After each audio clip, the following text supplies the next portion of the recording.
Technology-enabled banking has enormous potential in the long run, and there are obvious synergies between large banks and grassroots MFIs. However, while banks' interest is dominated entirely by the need to fulfill customer acquisition mandates often by the central banks, their activities will remain focused almost exclusively on channel development. MFIs can only urge banks to refocus attention on the value aspect, but they themselves have limited wherewithal to make it happen. MFIs need to examine the value proposition to themselves as well as their customers before making a choice. As long as the value offered is unclear, they must be careful in making commitments to banks which can cause disruption to their core operations and involve significant investments.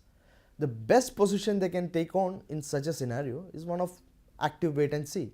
Monitor the space closely, work with the banks in a limited, cost-effective manner, continue building stronger relationships with banks, and jump at opportunities that might present themselves to work with banks to sharpen the product side, possibly on a localized basis.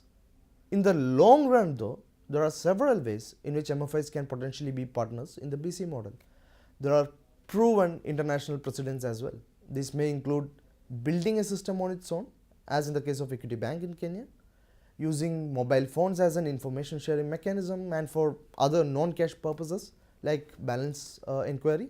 This is being done by many low-income client-focused banks across the world, utilizing an established M-banking system to deliver its own products and services like Musoni, for instance, in Kenya, and act as an agent or an agent network manager for an e-money issuer, which is usually a bank or an MNO.